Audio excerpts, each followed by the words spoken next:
Hello everyone, my self Ajit Singh Bisht.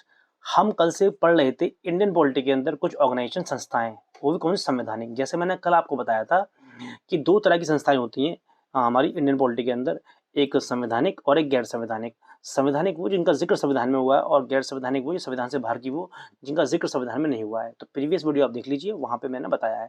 तो आज हम पढ़ रहे हैं, कल जैसे हमने इलेक्शन कमीशन पढ़ लिया था, तो आज हम पढ़ेंगे यूनियन पब्लिक सर्विस कमीशन। ये सेकंड नंबर की ऑर्गेनाइजेशन है, ठीक है ना, मतलब हमारी लेक्चर के हिसाब से। ठीक, तो देखिए, यूनियन पब्लिक सर्विस कमीशन मतलब हिंदी में संघ लोक सेवा आयोग। इसका जिक्र कहाँ पे हुआ है संविधान के अंदर? आर्टिकल 315 में। इसकी जनरल प्रोविजन पढ़ते हैं। देखिए, आर्टिकल 315 में यूपीएससी लिखा हुआ है, पेपर में बेसिक क्वेश्चन आता है। देखिए, हमारे जो पेपर है कांस्टेबल, जितने वनडे एग्जाम है, वहाँ यही क्वेश्चन आता है कि कौन से आर्टिकल में यूपीएससी का बताया गया। तो आर्टिकल 315 में फिर वो आपसे पूछेगा कि यूपीएससी जो संस्था है वो कॉन्स्टिट्यूशनल बॉडी है या एक्स्ट्रा कॉन्स्टिट्यूशनल बॉडी है। तो आप बोलेंगे वो कॉन्स्टिट्यूशनल बॉडी है, संवैधानिक संस्था है। क्यों? क्योंकि उसका जिक्र कहाँ पे हुआ है? संविधान के अंदर हुआ है, आर्टिकल 315 के अंदर हुआ है। तो मैंने आपको कल भी बताया था, संवैधानिक संस्था हम उसको बोलते हैं जिसका जिक्र संविधान के अंदर होता है। तो यहाँ पे आर्टिकल 315 में इसके बारे में बताया गया है। तो ये कैसी संस्था है? संवैधानिक है, ठीक है ना। फिर और क्या वो कहा जाता है इसके बारे में? सेंट्रल रिक्रूटिंग एजेंसी, मतलब ये केंद्र भर्ती एजेंसी है जो ग्रुप ए और ग्रुप बी की जॉब को मतलब एग्जाम करवाती है, ठीक है ना।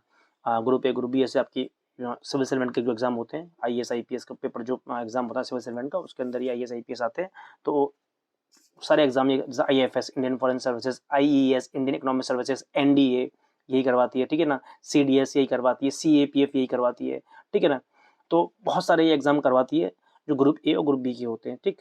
और next point, guardian of merit system, मतलब देखिए, हमारे वहाँ हमारे देश के अंदर जो चुनाव होते हैं, जो हमारे देश के अंदर जो एग्जाम होते हैं, उन एग्जाम की मेरिट बनाई जाती है, ठीक है ना। तो ये मेरिट सिस्टम का गार्जियन मतलब अभिभावक, जो हमारे देश के अंदर जो मेरिट व्यवस्था है उसका इसको अभिभावक माना जाता है, ठीक है ना। तो यही क्वेश्चन पेपर में आता है बहुत बार, किसको गार्जियन ऑफ मेरिट सिस्टम मतलब मेरिट व्यवस्था का अभिभावक माना जाता है? तो किसको? यूपीएससी को, क्योंकि इससे बड़ी कोई रिक्रूटिंग एजेंसी नहीं है भारत के अंदर, ठीक है ना। सबसे बड़ी अगर कोई रिक्रूटिंग संस्था है जो भर्ती करवाती है, वो कौन सी है? Union public service commission. जैसे एसएससी भी है, यूपी ट्रिपल एससी भी है, संस्थाएं हैं, सब ना एग्जाम करवाती हैं, मगर ये सबसे बड़ी है, इसका जिक्र संविधान के अंदर हुआ है। तो ये सबसे बड़ी है आर्टिकल 315, जो पूरे भारत के लिए होती है, ठीक है ना, ऑल ओवर इंडिया लेवल पर काम करती है। अब इसका संगठन ऑर्गेनाइजेशन की बात करते हैं। यूपीएससी में कौन कौन लोग होते हैं? तो यूपीएससी की बात करें तो यूपीएससी में देखिए, एक तो होता है चेयरमैन, ठीक है ना। अब कुछ अन्य सदस्य अदर्स मेंबर्स होते हैं। चेयरमैन एक ही होगा, जो अदर्स मेंबर्स होंगे इनकी number of decide by president, मतलब इनकी संख्या निर्धारित करी जाती है राष्ट्रपति के द्वारा। तो यह लिखा हुआ भी है, नंबर डिसाइड बाय प्रेसिडेंट। और अन्य मेंबर कितने होंगे ये तय कौन करेगा? राष्ट्रपति करता है, ठीक है ना। इनकी योग्यता क्या होती है? देखिए, योग्यता एलिजिबिलिटी की बात करूं, योग्यता की बात करूं तो आधे से अधिक मेंबर को 10 साल या अधिक का पब्लिक सर्विस एक्सपीरियंस हो। पब्लिक सर्विस मतलब लोक सेवा, ठीक है ना। लोक व्यवस्था मतलब प्रशासनिक या आईपीएस आईएएस जो होते हैं, यही लोग बनते हैं आगे जाके, इसी को बोलते हैं पब्लिक सर्विस। तो यही लोग आगे जाके चेयरमैन या अन्य मेंबर में बन जाते हैं, ठीक।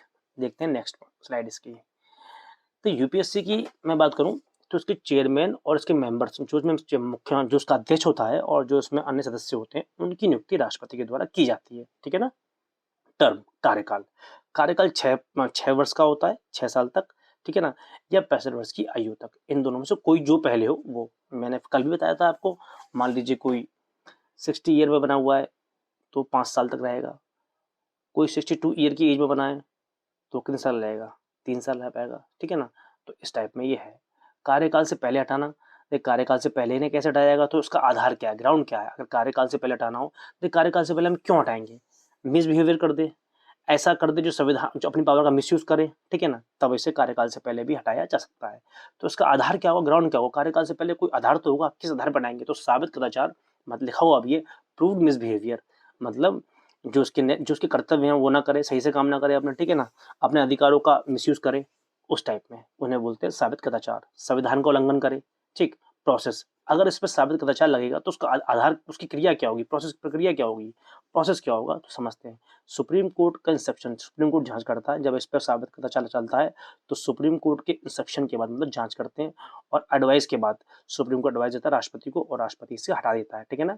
मगर राष्ट्रपति सुप्रीम कोर्ट की एडवाइस मानने के लिए बाध्य है, जो सर्वोच्च न्यायालय बोलेगा वो राष्ट्रपति को करना पड़ेगा, ठीक है ना, इसके अंदर। तो ये इसके हटाने की तरीका या प्रक्रिया, ठीक है। नोट, यूपीएससी का चेयरमैन रिटायरमेंट के बाद गवर्नमेंट ऑफ इंडिया के अधीन जॉब नहीं कर सकता। ये बहुत इंपॉर्टेंट पॉइंट है। मतलब कोई भी यूपीएससी का चेयरमैन जो है, कभी चेयरमैन रहा हो यूपीएससी का, फिर वो कोई भी सरकारी नौकरी नहीं कर सकता।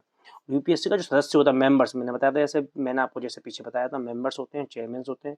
तो मेंबर जो होता है वो रिटायरमेंट के बाद जो राज्य लोक सेवा, जो हम आगे बढ़ेंगे, स्टेट पब्लिक सर्विस कमीशन, मतलब राज्य लोक सेवा आयोग का चेयरमैन बन सकता है, ठीक है ना। तो ये था आपका यूपीएससी के बारे में, ठीक है। आगे हम पढ़ेंगे कल SPSC, state public service commission. जैसे पूरे देश के लिए यूपीएससी है, ऐसी राज्य के लिए क्या होता है, UP SPSC, state public service commission. हर राज्य का अपना अलग अलग होता है, ठीक है ना।